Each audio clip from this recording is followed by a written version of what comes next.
نحمد و نصلی علی رسولہ الکریم وأما بعد فاعوذ باللہ من الشیطان الرجیم بسم اللہ الرحمن الرحیم۔ بہت سے خواتین، مرد و حضرات مجھ سے رابطہ کرتے ہیں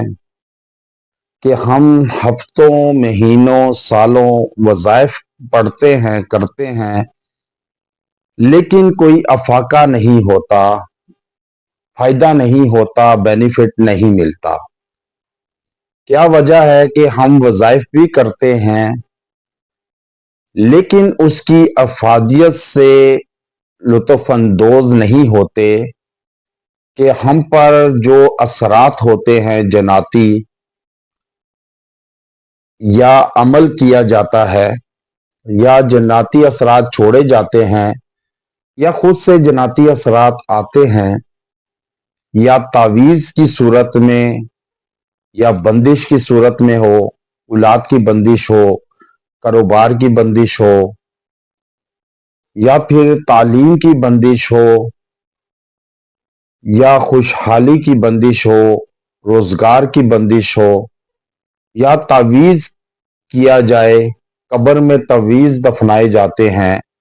جس کے اثرات انسان پر مرتب ہوتے ہیں، جس کی وجہ سے انسان جکڑا جاتا ہے، لیکن وہ وظائف پڑھتا ہے، کرتا ہے، لیکن اس کی افادیت نہیں ہوتی۔ تو سب سے پہلے میں آپ کو بتلا دوں کہ آپ کے وظائف کامیاب کیوں نہیں ہوتے جو آپ کرتے ہیں، پڑھتے ہیں۔ سب سے پہلے تو آپ وظائف جو پڑھیں، کریں، سب سے پہلے آپ باوضو ہو، 2 رکعت نماز صلاۃ توبہ پڑھیں، اور پھر اس کے بعد آپ ایک تسبیح استغفر اللہ ربی اور ایک تسبیح درود ابراہیمی کی پڑھیں، باوضو ہو کر وہیں 2 رکعت نماز صلاۃ توبہ پڑھ کر وہیں بیٹھ کر آپ یہ کریں عمل کہ ایک تسبیح استغفر اللہ ربی 100 دانے، اور 100 دانے ایک تسبیح کے درود ابراہیمی پڑھ کر آپ دعا کریں کہ یا اللہ، جو رکاوٹ حائل ہے میرے وظائف میں، میری آیات میں، کہ جو عمل میں کرتا ہوں اس کا فائدہ نہیں پہنچتا، وہ رکاوٹیں دور فرما، تو پھر وہ رکاوٹیں آپ کی ہٹ جائیں گی وظائف سے، کہ جو وظائف آپ پڑھتے ہیں آپ کو افادیت نہیں ہوتی۔ ایک تو یہ ہے۔ دوسرا، انسان جب اللہ سے کٹ جاتا ہے، دور ہو جاتا ہے، نماز نہیں پڑھتا، ذکر اذکار نہیں کرتا، تو وہ جتنے مرضی وظائف پڑھے یا کرے اس کو اس کا فائدہ نہیں پہنچتا، کیونکہ سب سے پہلا رکن جو ہے وہ ہے نماز کا، کہ نماز انسان کو 100 برائیوں سے بچاتی ہے۔ انسان کا باوضو رہنا ہی انسان کے گناہوں کا کفارہ ہے۔ اگر وہ اس دوران مر جاتا ہے، فوت ہو جاتا ہے، تو شہید کا رتبہ پائے گا۔ یہ اتنا بڑا اجر ہے، لیکن انسان اس سے غافل ہوتا ہے، اس کو سمجھ نہیں پاتا، جس کی وجہ سے انسان کے وظائف کام نہیں کرتے۔ وظائف کام اس لیے نہیں کرتے کہ ایک تو آپ باوضو نہیں ہوتے، دوسرا انسان سے گناہ ایسے سرزد ہوتے ہیں کہ جس کی وجہ سے، جس کی بدولت انسان کے وظائف میں تاثیر نہیں رہتی، افادیت نہیں رہتی، وہ عرش تک نہیں پہنچ پاتے۔ عرش کو ہلانا تو دور کی بات، وہ انسان کے قد سے اوپر بھی نہیں جاتے۔ سب سے پہلے آپ باوضو رہا کریں، باوضو ہو کر آپ وظائف پڑھیں، پھر آپ دیکھیں گے کہ کیسے آپ کے وظائف میں تاثیر آتی ہے۔ پھر آپ کو کوئی بھی بندش آپ کی وظائف پہ نہیں ہوگی، کیونکہ اکثر اوقات عاملین کی طرف سے موکلات کے ذریعے بندش کر دی جاتی ہے انسان کے وظائف پہ، کہ انسان جو پڑھتا ہے وہ رکاوٹ حائل ہو جاتی ہے اس میں۔ جیسے انسان کے کاروبار میں رکاوٹ حائل کر دیتے ہیں عمل کے ذریعے، جنات کے ذریعے، شادی میں رکاوٹ حائل کر دیتے ہیں، رشتوں میں رکاوٹ حائل کر دیتے ہیں، اسی طرح انسان کے وظائف میں بھی رکاوٹ ڈال دی جاتی ہے کہ وہ انسان جتنا مرضی پڑھتا رہے، پڑھ کر انسان تھک جاتا ہے،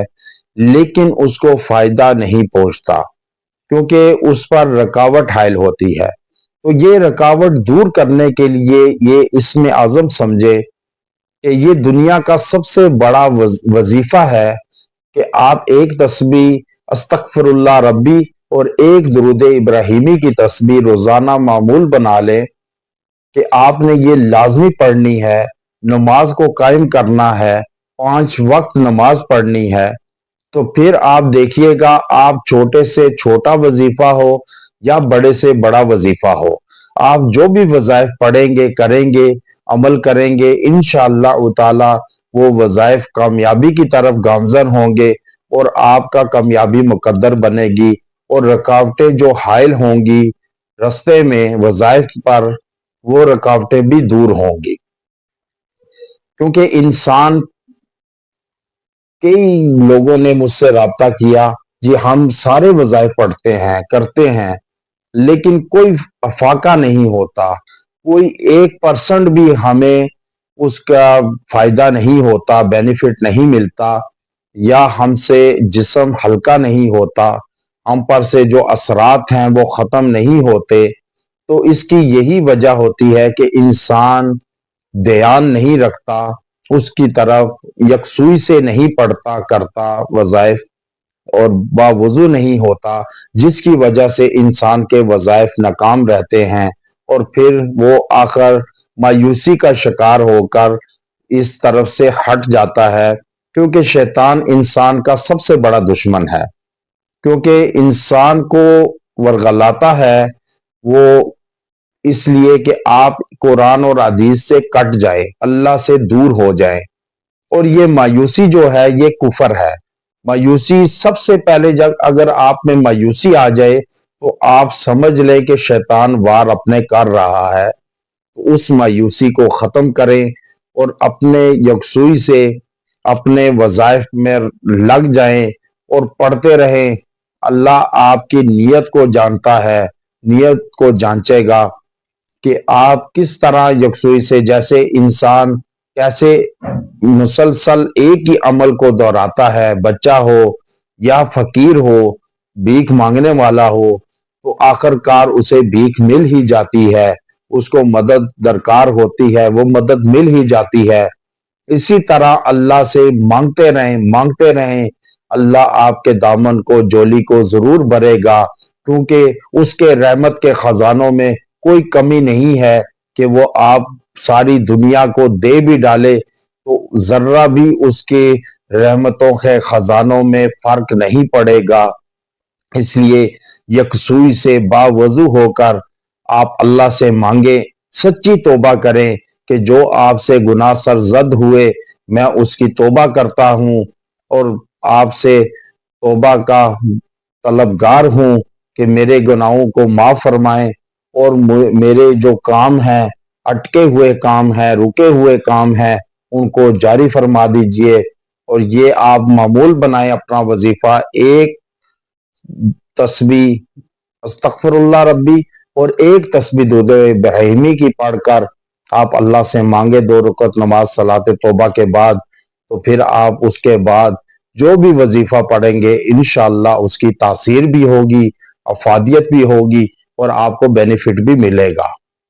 وآخر دعوانا ان الحمد للہ رب العالمین۔